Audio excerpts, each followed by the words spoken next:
Ben ça y est, on est en direct. Alors, bienvenue à tous pour ce live. On est ravis de vous retrouver pour échanger sur des thèmes engagés sur le consommer moins mais mieux. Notez qu'il y aura déjà un autre live qui est prévu le mercredi 24 novembre à 14 heures.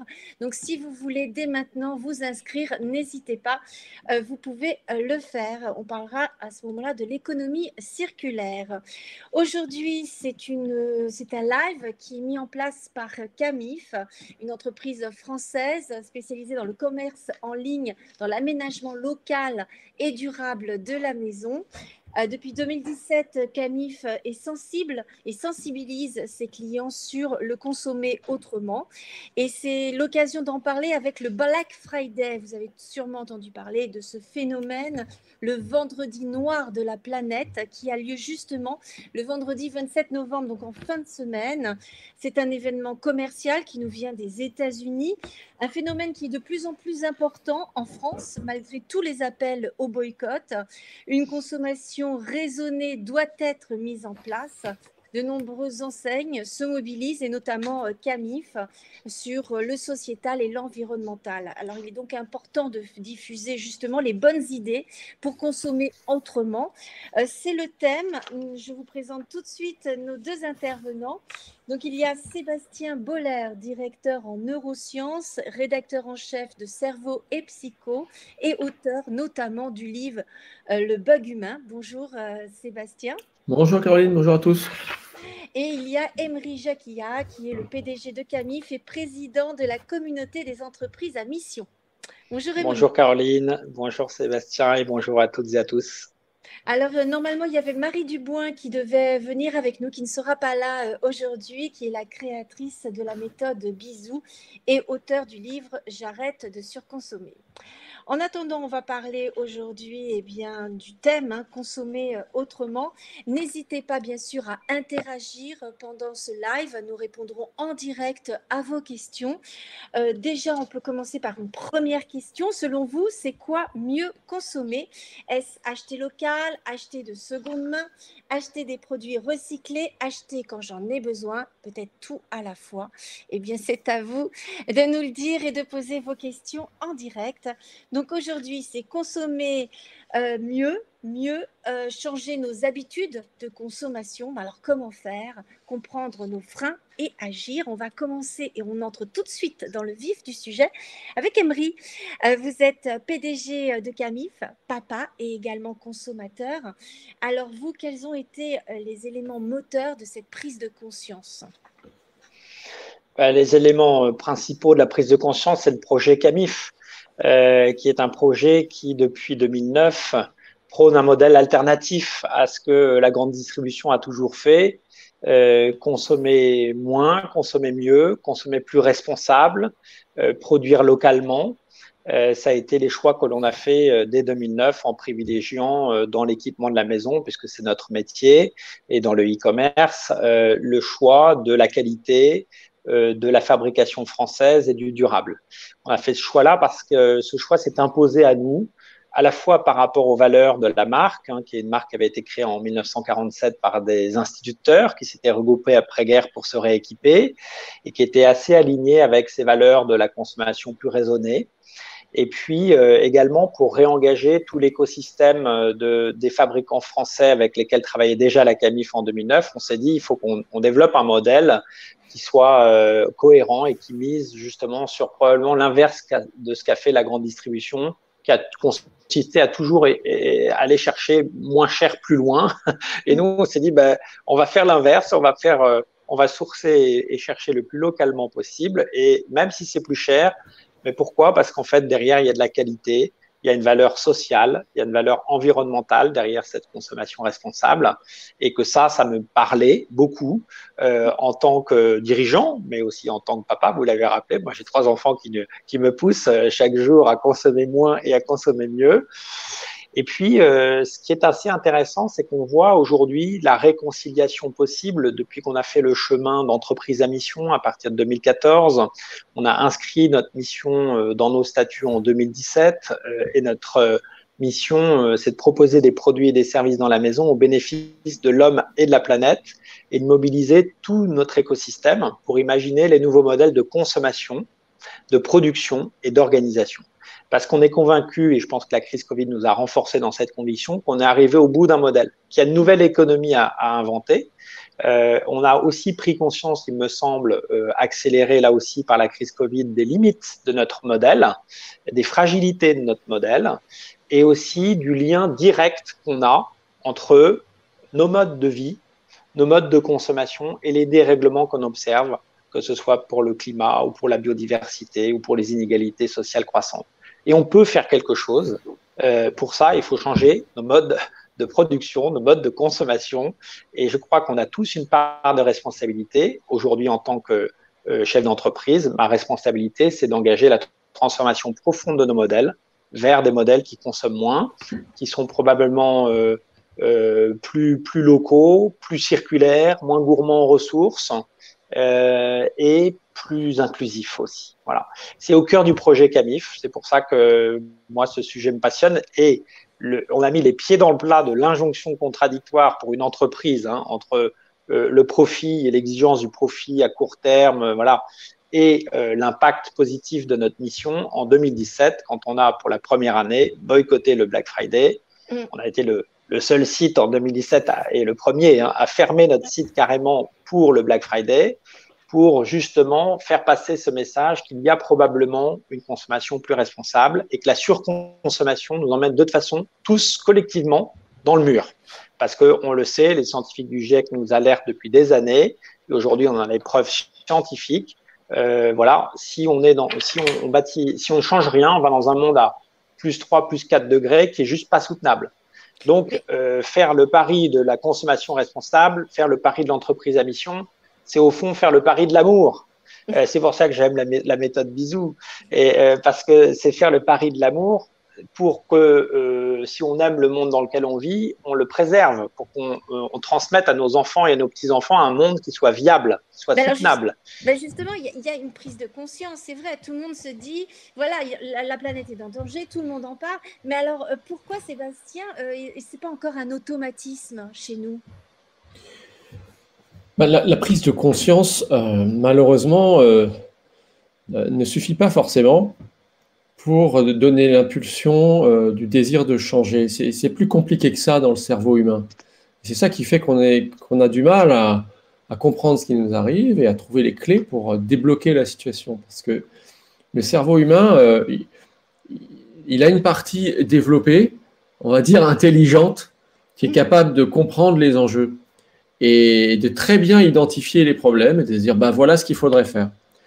C'est la partie extérieure du cerveau qui s'appelle le cortex, cette partie toute plissée là.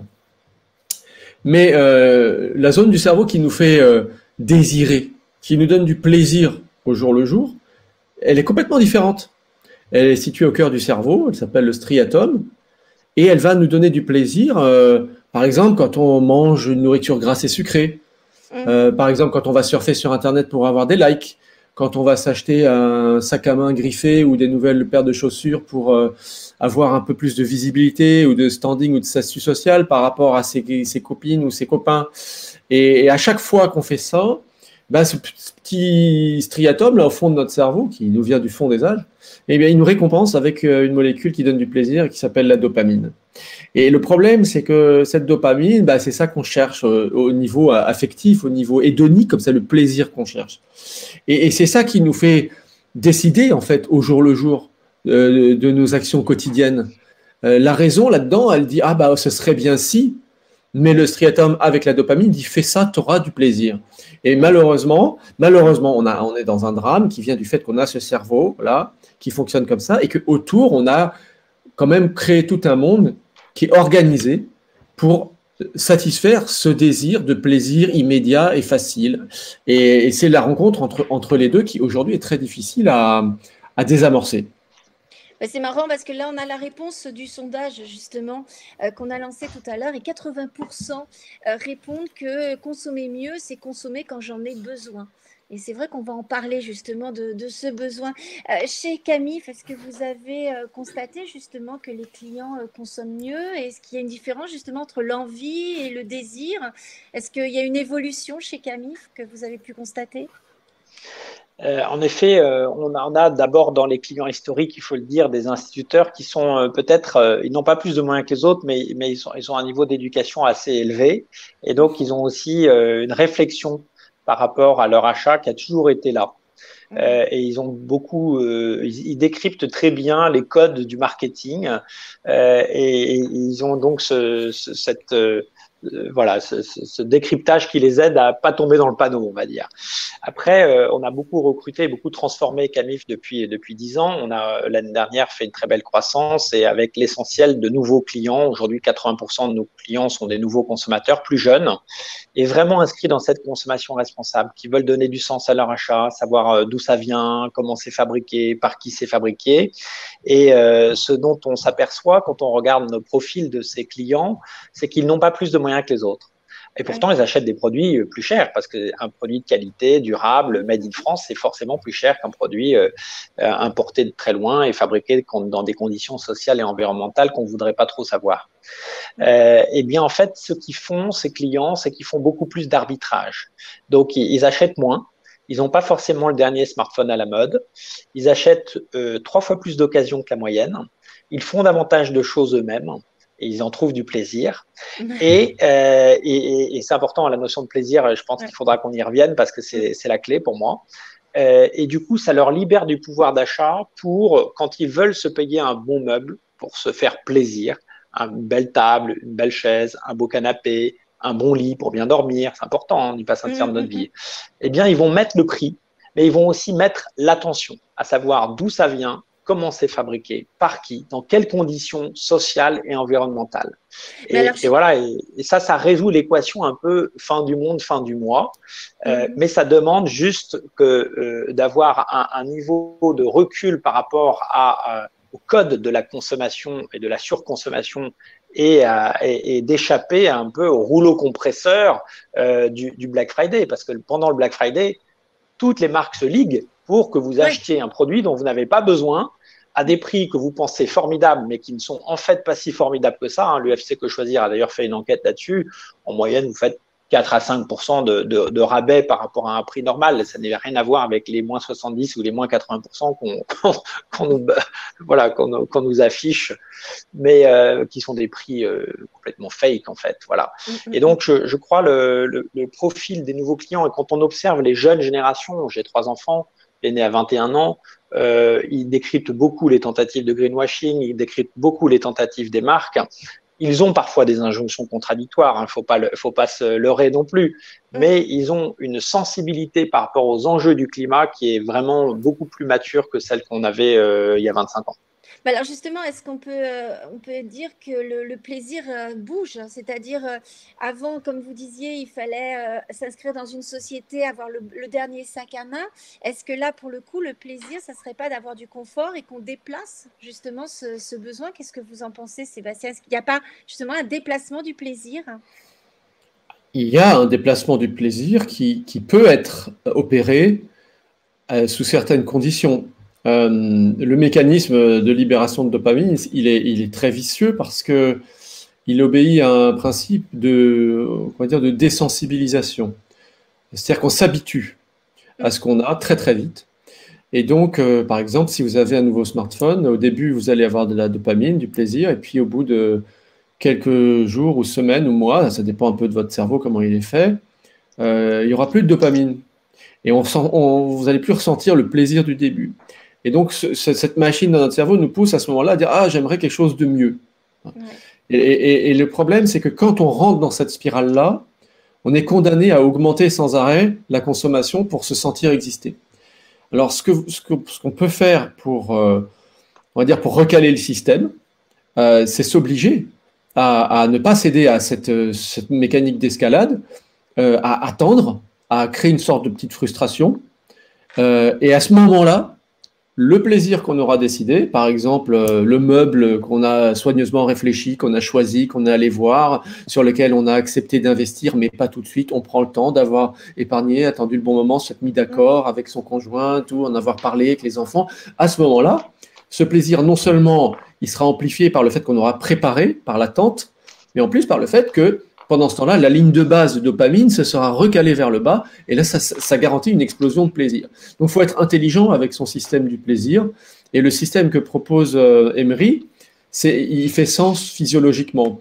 Il suppose de résister à l'engrenage de la croissance de la dopamine dans notre cerveau.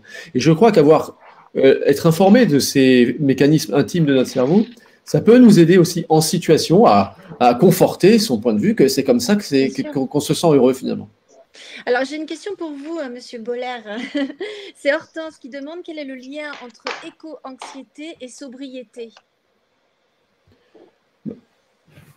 L'éco-anxiété, bon, c'est une réaction d'anxiété du cerveau et de l'organisme face à un avenir qui est perçu comme incertain et menaçant, avec un syndrome qui est parfois qualifié de stress post-traumatique, mais pré-traumatique, c'est-à-dire l'équivalent de la peur que peuvent ressentir des victimes d'attentats, par exemple, non pas par la réminiscence de quelque chose de terrible qui s'est passé, mais par l'anticipation de quelque chose qui va arriver. Et toutes les études pour l'instant montrent que le meilleur moyen pour atténuer l'éco-anxiété, c'est de passer à l'action. Alors, c'est soit de s'engager pour consommer différemment, soit de changer de métier quand son activité professionnelle est en désaccord avec nos convictions sur l'avenir de la planète. La sobriété là-dedans, pour moi, elle s'inscrit dans une action. C'est-à-dire que c'est une façon d'agir au quotidien en comprenant le sens de l'action. Et une fois qu'on agit, même à sa petite échelle, il se produit un mécanisme qui fait que l'anxiété baisse. Même si dans le fond, l'impact sur l'écosystème global de la planète est infime forcément par l'action individuelle, eh bien pour l'individu, c'est pas infime. C'est-à-dire que ça produit vraiment une baisse des hormones du stress. Donc c'est une façon d'échapper finalement à l'éco-anxiété. Alors échapper, c'est un bien grand mot. En tout cas, de la ramener à des seuils tolérables. C'est la clé avec l'éco-anxiété. Hein. Quand on est éco-anxiété, ça ne peut pas disparaître entièrement, mais ça peut être ramené à des niveaux compatibles avec le fonctionnement dans la vie quotidienne. On va parler du jour du dépassement qui est à signaler. Alors, le jour du dépassement, qu'est-ce que c'est? C'est le jour estimé par les chercheurs des Nations Unies où l'humanité a consommé l'ensemble des ressources que la planète peut générer. Eh bien, figurez-vous qu'en 1970, le jour tombait le 30 décembre et en 2021, c'est le 29 juillet. Ce qui signifie que l'humanité consomme plus que ses ressources naturelles à partir du 29 juillet. Donc ça, c'est un chiffre qui a évolué. Est-ce que c'est un chiffre qui vous interpelle chez Camif? Oui, parce que depuis que je suis né, on est passé de Noël à l'été. C'est assez grave parce que d'ailleurs, si tout le monde entier consommait comme les Français, hein, les Français émettent en moyenne 11 tonnes d'émissions de CO2 par an liées à leur consommation. Alors, le jour du dépassement, ça ne serait pas en juillet, mais ce serait plutôt en mai. Ça veut dire que le monde tel qu'on l'a vécu au XXe siècle dans nos sociétés modernes, il n'est pas viable. Voilà. Et donc, oui, ça nous interpelle parce que ça nous oblige à revoir nos modèles pour les rendre soutenables. Donc, on sait aujourd'hui, par exemple, que 54% de nos émissions de carbone liées à notre consommation sont liées aux importations. On a récemment annoncé qu'on avait retiré tous les produits qu'on achetait encore en dehors d'Europe au mois de juin, ce qui représentait 7,4% de notre offre.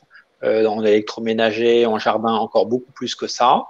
Et ça a eu pour effet de baisser de 28% les émissions carbone de Camif, de notre activité. Parce qu'on sait aujourd'hui que quand on fabrique un canapé en France, si vous fabriquez exactement le même canapé, hein, je ne parle même pas d'éco-conception, le même canapé en Chine, il émet 9 fois plus de CO2. Pourquoi? Parce que le mix énergétique français il est meilleur que les Chinois qui carburent au charbon, parce que l'efficience des machines-outils et des usines, elle est meilleure en France qu'elle n'est en Chine. Donc, juste en relocalisant nos achats, on peut faire quelque chose. Et moi, je suis quelqu'un d'optimiste, que je me dis, peut-être, merci pour votre réponse, Sébastien, sur l'éco-anxiété, parce qu'une façon de baisser l'anxiété, c'est clairement de se mettre en action. Et moi, je pense que chez Camif, c'est ce qu'on fait, c'est ce qui nous rend aussi, c'est ce qui rend le projet passionnant. Et on a beaucoup de leviers d'action encore à activer pour rendre notre modèle plus soutenable. Mais le chemin n'est pas fini, mais par contre, on a tous besoin de s'y mettre, parce qu'il y a aussi une autre étude qui m'avait pas mal marqué, celle de Carbone 4, qui montre que si tous les citoyens adoptent les meilleurs éco-gestes, qu'on arrête de prendre la voiture, qu'on arrête de prendre l'avion, qu'on arrête de manger de la viande, on n'aurait fait que 25% du chemin pour nous limiter dans la trajectoire des 2 degrés de l'accord de Paris. Ce qui veut dire que les 75 autres % du chemin sont à faire par les entreprises. Ça nous met une sacrée responsabilité. Et on est probablement la première génération à avoir pris conscience de ce lien, mais aussi la dernière à pouvoir agir. Donc il y a urgence à agir, tous, chacun avec nos moyens. On peut le faire, et ce qui est intéressant, c'est qu'on peut réconcilier, c'est le projet Camif, l'impact positif et les enjeux économiques. C'est pas incompatible, parce qu'aujourd'hui, on est préféré de nombreux consommateurs qui préfèrent venir chez Camif plutôt qu'ailleurs, parce qu'ils sont alignés par rapport aux valeurs que l'on prône. Et c'est bien. Est-ce que le passage à l'action est donc une solution pour mieux vivre face justement à cette éco-anxiété? Il faut donc rééduquer notre cerveau, mais comment est-ce qu'on peut faire? Alors, Sébastien. Rééduquer son cerveau, ça veut dire tenir compte de l'économie cérébrale. Le carburant de l'économie cérébrale, c'est la dopamine. C'est cette molécule qui circule dans notre cerveau et qui va nous donner envie de nous lever le matin, d'aller travailler, parfois d'aller manger telle ou telle nourriture, de faire tel ou tel achat. C'est le moteur de l'envie. Et sans cette molécule, on ne peut pas vivre. Donc la question, c'est comment obtenir cette dopamine sans entrer dans la spirale de croissance des désirs infinis qui fait qu'on va préférer rajouter des couches de surconsommation plutôt que simplement de penser à survivre à moyen terme, ce qui rend le cerveau complètement dingue. Donc, comment obtenir cette dopamine? Alors, on a des éléments qui peuvent nous indiquer des pistes.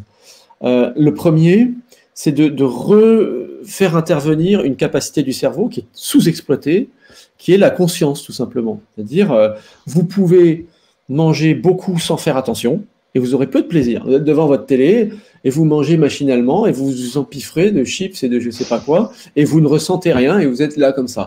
Parce que vous n'êtes pas conscient vraiment de ce qui se passe au niveau des saveurs, des papilles gustatives, de toutes les exhalaisons de parfums, et donc il ne se passe pas grand-chose au niveau hédonique, quoi. C'est la mort du plaisir un peu. Bon. Mais au contraire, vous pouvez manger moins, mais avec plus de conscience, en éteignant les écrans, en prenant le temps, et par un travail de focus sur les sensations, réapprendre à savourer. Et à ce moment-là, la dopamine se remet à couler, il y a du plaisir, il y a du bonheur, avec moins de consommation. Donc le facteur conscience, au niveau individuel, dans la vie de chacun, c'est un facteur qui a un pouvoir infini.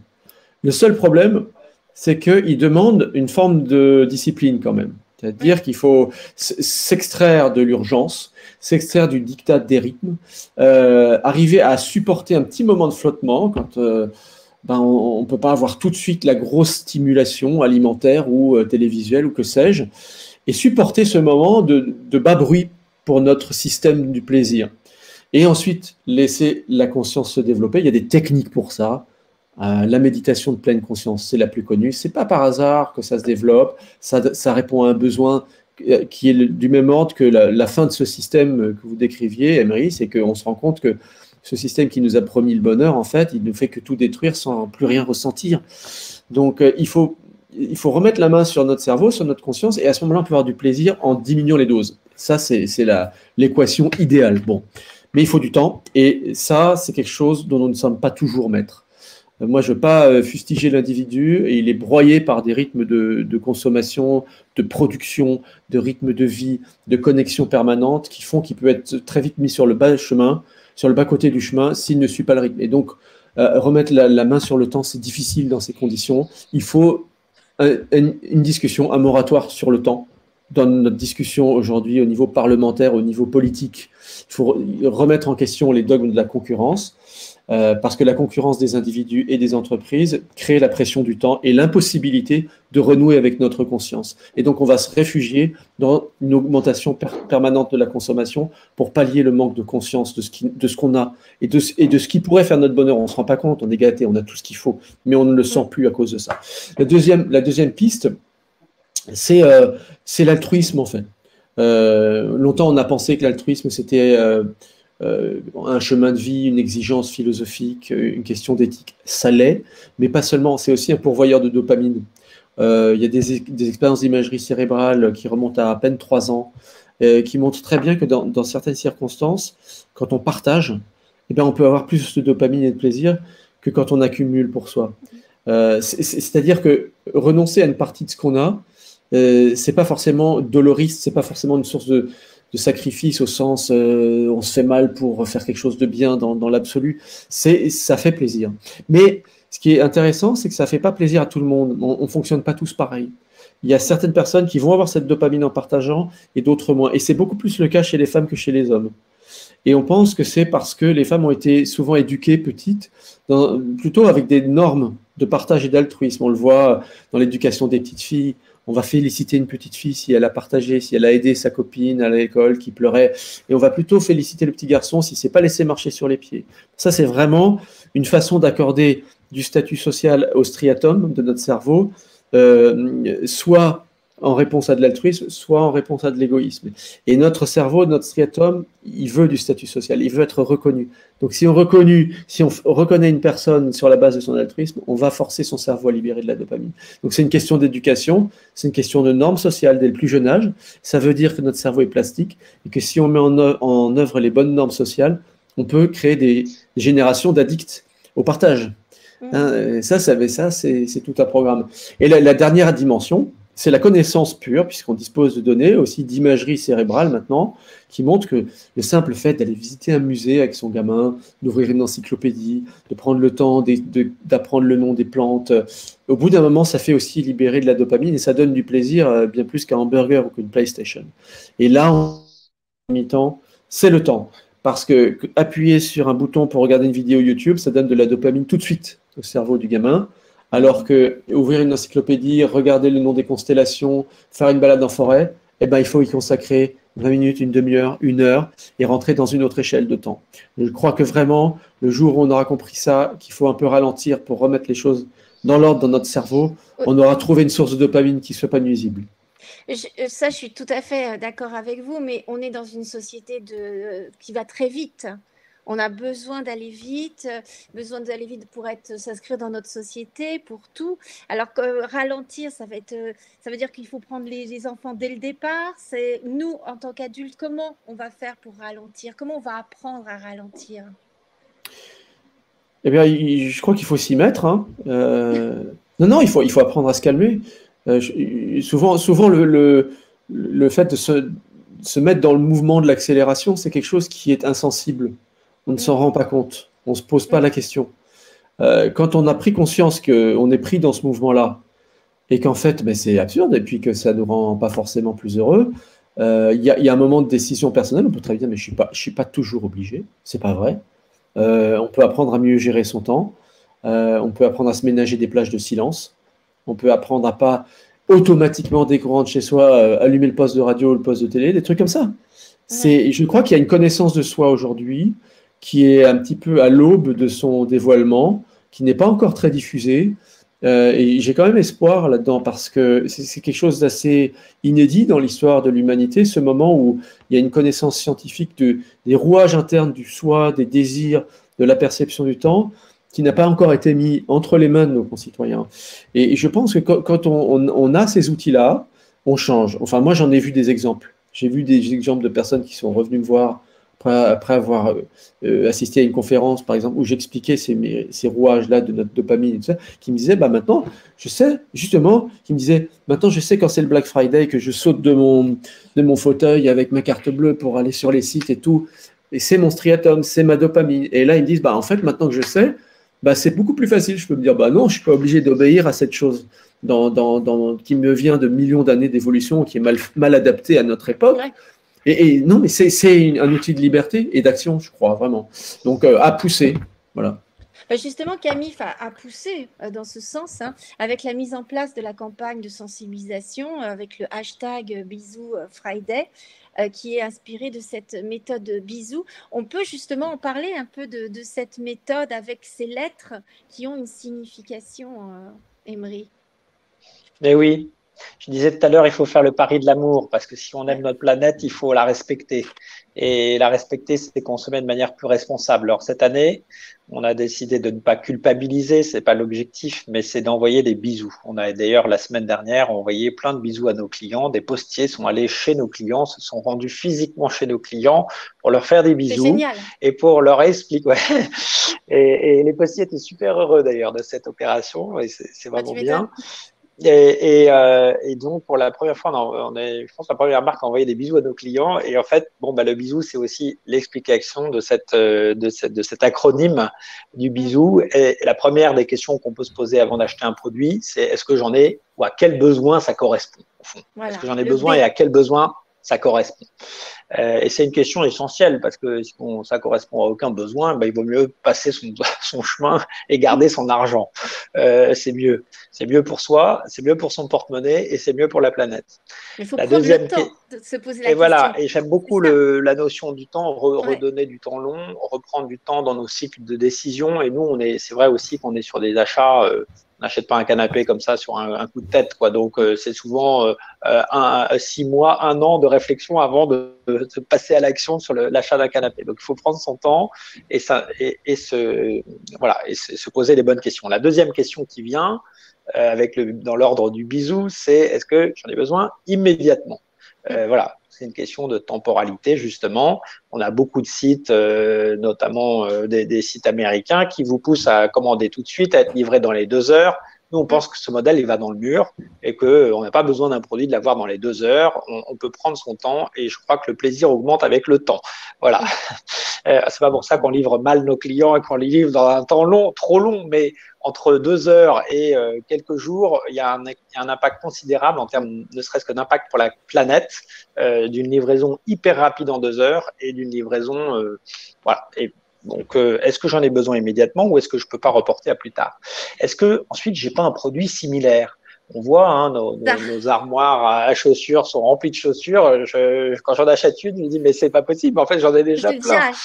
Voilà. Alors, pour un lit, généralement, on a déjà un produit similaire, mais il a vécu une quinzaine d'années, donc il est temps de le changer parce qu'après on a mal au dos, etc. Mais c'est une bonne question à laquelle il faut savoir répondre avant d'acheter. Et ensuite, il y a une question qui est fondamentale et à laquelle on répond depuis 2009, c'est d'où ça vient, par qui c'est fabriqué, combien de kilomètres ont été parcourus par le produit avant d'arriver chez moi. On va jusqu'à la transparence sur l'origine des principaux composants du produit, combien de kilomètres ils ont fait pour aller jusqu'à l'usine. La question du où, elle est centrale parce qu'on l'a vu tout à l'heure, si on veut baisser l'impact carbone de notre consommation, il faut relocaliser nos achats. Ensuite, il y a la question de l'utilité. À quoi va me servir ce produit? Est-ce qu'il est vraiment utile? Et enfin, c'est une question qu'on a rajoutée au bisou. Oui, vous avez rajouté pour en faire plus. Est-ce que cet achat est socialement responsable? Est-ce qu'il a un impact social positif? À travers le Made in France, on sait aujourd'hui que pour un emploi qu'on crée à la Camif à Niort, c'est 14 emplois qu'on soutient en France. On travaille avec 106 fabricants français. On a aussi beaucoup de fabricants qui sont des fabricants des structures d'insertion. Un de nos premiers fournisseurs de lits est un ESAT, donc un centre de réinsertion par le travail de personnes en situation de handicap. Donc, si mon achat peut en plus avoir un impact social positif ou sociétal positif, c'est génial. Et si je réponds oui à toutes ces questions, alors d'abord, j'aurais pris le temps de me les poser. Voilà, donc, ça m'aurait imposé le temps de la réflexion. Et là, vous voyez, on a déjà gagné 5 minutes et j'ai dit gagner, hein, pas perdu. Et en plus, on aura un achat qui sera plus raisonné, plus raisonnable et plus responsable au bout. Bah, c'est vrai que oui, alors là, c'est une bonne méthode. C'est bisous, bisous avec ces lettres qui correspondent justement chaque mot à son importance et se poser ces questions justement pour prendre le temps de la réflexion et de l'achat, ça fait partie de mieux consommer. Vous avez créé un quiz, hein, Emery. Est-ce que vous pouvez nous parler justement de ce quiz aussi, qui est un test de consonnalité? Ouais, ben, en fait, quelle personnalité sommes-nous? Parce que quand on Ouais. est consommateur, on ne met pas sa personnalité d'un côté, hein, sa conscience de citoyen d'un côté, et puis son comportement de consommateur de l'autre. On est la même personne, qu'on Ouais. soit citoyen ou consommateur. Et donc, on a souhaité justement faire un petit quiz sympathique pour mieux comprendre quel type de consommateur on était, quelle était notre personnalité de consommateur. Est-ce qu'on était impulsif ou au contraire réfléchi? Enfin voilà, c'est toutes ces questions-là parce que je partage totalement ce qu'a dit Sébastien. C'est quand on en a pris conscience, alors là, on peut commencer à agir sur ses propres comportements. Est-ce que justement, Sébastien, c'est important de connaître son besoin? Parce que là, on a dit qu'il fallait prendre le temps, mais aussi, il faut se poser la bonne question. A-t-on besoin de ce produit? Ça aussi, ça fait partie des questions qu'il faut améliorer, qu'il faut travailler. Ah, ben oui, là vous avez touché au problème de fond. Définir ses besoins, si on le faisait vraiment, on n'aurait aucun problème aujourd'hui. Nos besoins sont remplis. Il y en a, en tout cas pour le cerveau, il y a 5 grands besoins. Et c'est ceux qui sont à chaque fois récompensés par la dopamine. C'est manger, c'est se reproduire, donc avoir des relations sexuelles, ça ne coûte pas très cher. C'est avoir du statut social, de la reconnaissance. Ça, c'est un besoin fondamental. Et essayer de minimiser ses efforts. Alors, on est un peu paresseux, c'est quand même un besoin fondamental du cerveau, parce que c'est grâce à cette capacité à ne pas dépenser trop d'énergie dans des milieux hostiles, il y a très longtemps, hein, quand on était des hommes préhistoriques, qu'on a réussi à survivre. Hein. On a un mécanisme interne qui nous pousse à minimiser nos efforts. C'est pour ça qu'on va préférer souvent prendre la trottinette plutôt que de marcher, enfin la trottinette électrique. Hein. Malheureusement, ben, à chaque fois, on a un petit coup de dopamine parce qu'on est programmé pour minimiser ses efforts. Le 5e grand besoin fondamental, c'est de trouver de l'information dans notre environnement. Ça aussi, ça nous a aidé à survivre pendant très très longtemps. Et le gros problème de l'humain, et ça c'est un problème qui n'est pas résolu, c'est que ce système-là, il n'y a pas un curseur qui est préprogrammé dans notre cerveau qui dit voilà, il y a un niveau de besoin qui est fixé à l'avance et une fois que c'est rempli, c'est pas la peine d'aller plus loin. Par exemple, il y a nulle part écrit dans les neurones à dopamine du cerveau, une fois que tu as mangé tant de calories, tu peux t'arrêter. Enfin, il y a un mécanisme qui s'appelle la satiété, mais malheureusement, il peut être très facilement dépassé. Parce que dès qu'on rajoute des doses, on rajoute de la dopamine. C'est pareil, dès que vous avez des likes sur Internet, par exemple, sur un réseau social, il n'y a aucune limite fixée a priori par ce système à dopamine dans notre cerveau. Vous avez 100 likes sur un post, vous avez de la dopamine, super, mais rien ne dit ça suffit, c'est assez. Et ça, c'est ce qui fait que c'est très difficile de s'auto-gérer comme être humain. C'est un effort incroyable, en fait, de savoir où sont ses besoins et de savoir à quel moment dire stop. Parce qu'au fond de nous, la prime chimique dans notre cerveau, c'est toujours plus. Et il faut comprendre que ce système, il existe parce que c'est lui qui a fait de nous une espèce qui a recouvert la planète. C'est celui qui voulait toujours plus, qui étendait sa lignée et qui fait qu'Homo sapiens, c'est une espèce invasive et qui a eu un succès fantastique et qui a dominé toutes les autres. Ça a fait notre succès et aujourd'hui, ça nous menace. Donc, comment se dire, là, c'est bon, j'ai pas besoin de plus. Il faut être, en fait, d'une sagesse et d'une force morale incroyable. Il faudrait qu'on soit aidé pour ça. Il faudrait qu'il y ait des groupes de réflexion pour te dire, bah, où ils sont tes besoins. Et ça nous aiderait beaucoup parce qu'on voit très bien les gens sont démunis par rapport à ça. Vous avez des jeunes qui ont tout et qui disent je m'ennuie, il me faut une nouvelle PlayStation, il me faut un nouveau truc parce que bah ça s'apprend en fait. C'est l'apprentissage. Ça s'apprend et ça s'apprend sans doute par des données chiffrées qu'il faut être habitué à manier par des outils de statistiques, de calcul. Quand Emery vous dites bah, d'où ça vient, bah, c'est du calcul aussi d'impact, de kilométrage. Il faut arriver à quantifier les choses. C'est ça la grande difficulté de vivre dans le monde dans lequel on est aujourd'hui, c'est que comme tout est disponible à condition d'appuyer sur des boutons, il n'y a rien dans l'effort physique à produire qui nous donne un retour pour dire ça suffit. Donc, on est comme des surhommes potentiels aujourd'hui, et c'est en train de nous détruire. Donc, c'est par l'effort de la réflexion, des bons ordres de grandeur qu'il faut inculquer à nos enfants et qu'il faut acquérir pour soi-même, qu'on peut se dire, là, objectivement, là, s'il s'agissait juste de mon bien-être matériel, de ne pas avoir de maladie, de ne pas prendre froid, d'avoir un toit, mais c'est bon, c'est pas la peine d'aller plus loin. Par contre, il faut trouver un moyen de supporter à ce moment-là le fait de garder la même chose, sans avoir quelque chose en plus. Et Saint Augustin disait, le vrai bonheur, c'est de continuer à désirer ce qu'on possède déjà. C'est pratiquement inaccessible à l'homme, mais c'est ça le grand enjeu aujourd'hui. C'était un enjeu philosophique, aujourd'hui c'est un enjeu de survie pour une espèce entière. C'est intéressant quand même. Ouais. Mais là, il va falloir lever le niveau. C'est un super challenge pour la société civile, quoi. Mais ce qui est bien, c'est que justement, Camif essaye de relever ce niveau. Je dis essaye parce que c'est difficile, mais on dit qu'il faut faire le tri entre l'utile et le futile. Ça, c'est ce qu'on a évoqué, désencombrer ses placards, réfléchir aux besoins, prendre son temps. Hein, c'est ce qu'on a dit également. Réfléchir, toujours cette réflexion, prendre son temps, le temps de vivre, mais le temps de se poser les bonnes questions. Ne pas succomber à la surpromo. Et ça, Camif, vous avez justement lutté sur la surpromo. Par exemple, dans vos produits, si je veux un micro-ondes, je ne vais pas en trouver 10 000 micro-ondes, j'en aurai qu'un. Parce que justement, vous avez réfléchi à tout ça. Oui, puis on a fait aussi des renoncements. Je pense que dans les conseils qu'on essaie de s'appliquer à nous-mêmes, c'est renoncer, c'est s'aligner. Et dans le renoncement, il y a du plaisir. Ça demande du courage, hein, parce que quand on renonce pour la première année en 2017 au Black Friday, c'est un renoncement audacieux. On se prive du meilleur jour du e-commerce de l'année. Hein.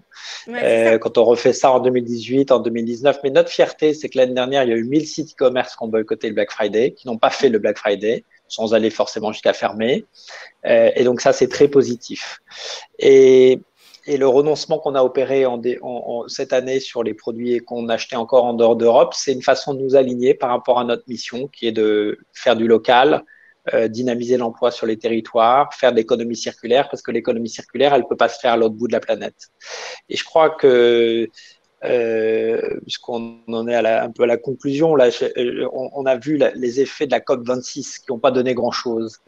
C'est à nous, les citoyens, les consommateurs, les entreprises d'agir. Et je vais vous partager une petite anecdote qui m'a été donnée par une membre de la communauté des entreprises à mission qui me demandait si je connaissais le score de Glasgow. La COP26 s'est tenue à Glasgow. Alors, le score de Glasgow, je ne connaissais pas. C'est quelque chose, c'est un test que font les médecins quand ils sont face à un patient qui a subi un traumatisme crânien. Alors, c'est typiquement notre cas. On a marché sur la tête pendant tout le XXe siècle en pensant qu'on pouvait consommer toujours plus, etc., sans qu'il y ait de problème. Alors, le score de Glasgow, c'est 3 choses. Est-ce qu'on a les yeux ouverts? Est-ce qu'on a une réponse verbale? Et est-ce qu'on a une réponse motrice? Est-ce qu'on a les yeux ouverts? Je pense qu'aujourd'hui, oui, on a les yeux ouverts. On voit bien les effets du dérèglement climatique, hein, les incendies, les inondations. Il y a une prise de conscience. On le voit. On le voit dans nos vies. Est-ce qu'on a une réponse verbale? Oui, je pense qu'on a une réponse verbale. Les scientifiques du GIEC nous apportent des réponses verbales. Greta Thunberg nous apporte la réponse verbale du blablabla de la COP26. Maintenant, la vraie question, c'est est-ce qu'on a une réponse motrice? Et là, on n'est pas encore très bon sur le score de Glasgow parce qu'il faut vraiment qu'on passe collectivement à l'action. Et pour ça, moi, je pense que il faut expérimenter le plaisir qu'on ressent quand on renonce à quelque chose. En fait, il y a du plaisir dans le renoncement. Et faire moins, c'est faire mieux et c'est s'aligner. Et on en retire un plaisir considérable. Je pense que les équipes Camif sont fières d'appartenir à une entreprise qui s'est engagée très tôt sur la consommation responsable, qui a été très loin sur cette action du boycott du Black Friday et qui apporte des preuves chaque jour davantage du fait que c'est possible de réconcilier l'impact positif qu'on cherche à avoir sur les enjeux de société, sur les enjeux sociaux, environnementaux et le modèle économique. Et il y a une nouvelle économie à construire, c'est à nous de la bâtir ensemble. Bah, c'est une belle phrase pour conclusion. On a une dernière question d'un internaute, notamment Vincent, qui nous demande: existe-t-il un site qui recense les produits réellement, il insiste sur réellement, Made in France par catégorie de produits? Donc, est-ce qu'on a un site justement il faut venir au salon du Made in France parce que là, il y a tous Ouais. les acteurs du Made in France. Cette année, il y a eu 100 000 visiteurs au salon. C'était 25% de plus qu'il y a 2 ans parce que l'année dernière, il n'a pas pu se tenir malheureusement. Ouais, ça monte, c'est bien. Et puis après, sur Camif, on a la transparence. Donc, catégorie de produits par catégorie de produits dans tout l'équipement de la maison, la transparence sur le lieu de fabrication, sur le pays, la région, le département. Donc, ça va assez loin. Voilà. Et après, vous avez d'autres services comme la carte française qui répertorie beaucoup de sites e-commerce 100% réellement made in France. Après, dans le réellement made in France, il faut prendre le temps de regarder. Donc, c'est pour ça qu'on a développé les coulisses de la fabrication française. Ce sont des vidéos-reportages au cœur des usines pour voir qu'est-ce qui se cache derrière le made in France, quels sont les métiers, les savoir-faire, etc. Et ça, c'est très intéressant. Et il faut prendre son temps, en tout cas. C'est vrai qu'aujourd'hui, on a accès à l'information avec Internet. Donc, il faut prendre le temps de la chercher, l'information, parce qu'on la trouve. Donc là, du coup, Sébastien, pour conclure, qu'est-ce qu'on peut dire? C'est qu'il faut prendre notre temps, faut avoir conscience de tout ça. Conscience, on l'a dit. Mais encore une fois, c'est prendre le temps de la réflexion. Oui, certainement. Et revenir au mode de nos ancêtres, quelque part, au mode de pensée de nos ancêtres. Nos ancêtres avaient un impact carbone beaucoup moins élevé que nous aujourd'hui. Non, mais je crois qu'il ne faut pas retirer non plus l'idée que notre cerveau est une pure machine à consommer. C'est-à-dire qu'il a cet organe central qui a aidé l'humanité à survivre depuis toujours et qui pousse à prendre tout ce qu'il peut. Hein. C'est le réflexe de survie. C'est pareil chez le chimpanzé, chez le macaque, chez le rat. Bon. Et cette tendance a été, on va dire, amplifiée par un choix de société qui a consisté à dire le bonheur, ça va être dans la prospérité matérielle pour tous, sans savoir à l'origine qu'on allait se heurter à ce système du toujours plus qui est gravé dans notre cerveau. Ok, mais c'est parce qu'on a créé ce monde-là et cette idéologie-là que la partie du cerveau qui fonctionne comme ça a pu s'en donner à cœur joie. Mais ce n'est pas la seule partie de notre cerveau. Et j'ai bien aimé qu'on parle d'alignement dans le renoncement parce qu'il y a d'autres zones et d'autres circuits du cerveau qui sont, eux, en souffrance et qui sont sous-sollicités et qui recherchent de la cohérence, du sens et de l'alignement. Voilà. C'est-à-dire qu'effectivement, quand vous avez votre striatum qui vous fait consommer comme un primate et vous ruez sur tous les rayons pendant le Black Friday, bah ok, la dopamine coule, mais en face, il y a l'humain conscient de ce qui arrive, qui voit ça, et donc il y a une contradiction interne entre le comportement pulsionnel et la conscience de ce qui va en résulter. Cette contradiction, c'est le contraire d'un alignement, on appelle en sciences cognitives une dissonance cognitive, et ça provoque l'allumage d'une centrale d'alerte dans notre cerveau qui s'appelle le cortex singulaire, et qui libère des hormones du stress, qui fait qu'on peut vivre d'une prospérité matérielle et une croissance infinie, mais fondamentalement stressé et mal. Voilà. Donc, c'est pour ça que se dire vivre comme nos ancêtres, c'est qu'une partie du puzzle. C'est-à-dire que de l'autre côté, plus de sens et de cohérence, ça satisfait une part de notre humanité, de ce que nous sommes, d'une façon qu'on a presque oubliée, parce qu'on est né, moi en tout cas, dans un monde où la question du sens ne se posait pas. Parce que depuis longtemps, on avait décidé que ce n'était plus la mission et le programme de notre civilisation. Mais notre cerveau, lui, il en a besoin. Et quand il ne l'a pas, il stresse, il burn out et tout ce que vous voulez. Et donc, non, c'est pas juste perdre. Non, c'est renoncer d'un côté et gagner de l'autre. Et ça, c'est difficile de le sentir tant qu'on ne l'a pas expérimenté. Parce qu'on a peur de ça, parce qu'on a peur de renoncer à tous ces sécurités personnelles qu'on se crée par la possession, par ce délire d'autonomie totale. Et on se dit, si je lâche ça, si je gagne moins, si j'ai moins de choses chez moi, je vais me sentir affaibli, puis je ne peux pas forcément compter sur les autres parce qu'on ne partage pas les mêmes référents. La question du sens et de la cohérence, ça va avec les référents aussi. Donc ça va vers un projet de société aussi, une discussion de quelles sont nos valeurs fondamentales. C'est lourd, mais il faut savoir qu'on n'utilise qu'une moitié de notre cerveau et pas la plus brillante. C'est une belle conclusion, Sébastien. Bravo. Il faut activer l'autre moitié. Alors voilà, c'est la bonne conclusion. Ouais. On va terminer sur quelque chose de très positif, en tout cas, c'est qu'il faut activer l'autre moitié du cerveau. Voilà, c'est ça. Et en tout cas, cette prise de conscience, on l'a. Et si on adapte notre consommation et qu'on aligne tout, eh bien, on sera tous très heureux et très heureux, en tout cas, d'avoir ces possibilités avec Camif. Merci beaucoup à vous deux. Merci.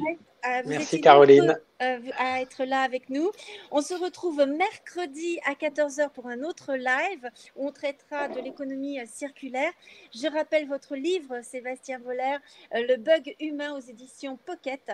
Et bien sûr, pour toutes les infos, c'est camif.fr pour tous les meubles justement en circuit court. Merci à vous deux. Au revoir à tous. Et merci. N'hésitez pas à réagir. Merci Sébastien.